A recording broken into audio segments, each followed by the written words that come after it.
Somebody called it the Pender Bender. I was like, that sounds cool. But I don't know if he officially named this move, but it was pretty sweet, man.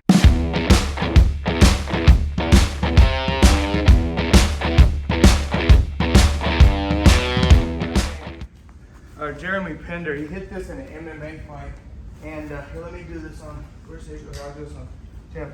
He hit this in an MMA fight. I don't know what they're calling this. I think somebody called it the Pender Bender. I was like, that sounds cool. But I don't know if he officially named this move, but it was pretty sweet, man. What ended up happening is, in the MMA fight, I don't know if the guy he was fighting was a wrestler, I'm not really sure, but the guy took him down and he was like this. And then in the match, Pender kept doing this and holding his leg a lot, and everybody thought he was resting, they didn't know what he was doing, you know what I mean?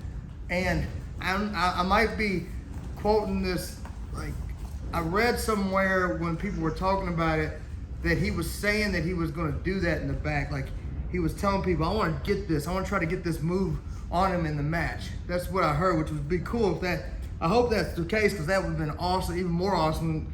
But what he did was, in MMA, this hand will probably become more available because the guy can't really punch. He was punching with this hand and he ended up getting a hold of this hand, okay? So what he did was, he got a hold of this hand and put this leg over top of it, then crossed his feet and hips up, and then he hit let me see, I don't want to fuck your shoulder. But he's here, and he ended up flipping the guy over his head and basically Americana him. Now the way we're going to enter it is this. I got an overhook. He passed both my legs. Then we're here. I make sure the arm's bent. I like to keep my hip here. Now look, this leg goes over top. Do this slow, lock up, hold, hips forward. Okay, now he rolled the guy and all this crazy shit. His was the nastiest finish I've ever seen, but that's basically what it was. He just ended up doing it so hard, the guy was trying to be tough and fell back, and then he finished on top of the guy. It was nasty. But this is the setup that I've hit it from, was just this whole series. So I came up, boom, he pushed, he gripped my back, and he passed, and I tried to get over, but he climbed closer to my head before I could get my legs around. But I'm already still holding his wrist. So I'm pushing this over. For me, I'm not super flexible anymore, so I kind of have to hold my leg and get this over. I have successfully grabbed this with two hands and shoved it under. Sometimes if I don't have the hand, I'll bait him by making him grab my hand, by laying my hand there, and I'll re-grip.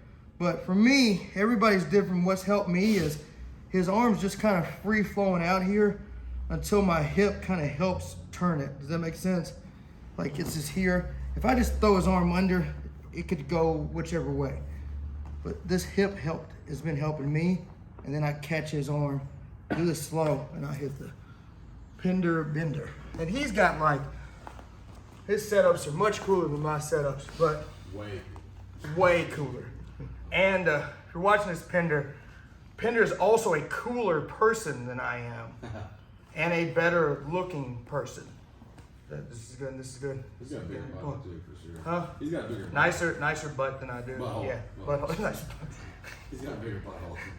Full head of hair. All right, y'all. Let's work this. 1, 2, 3.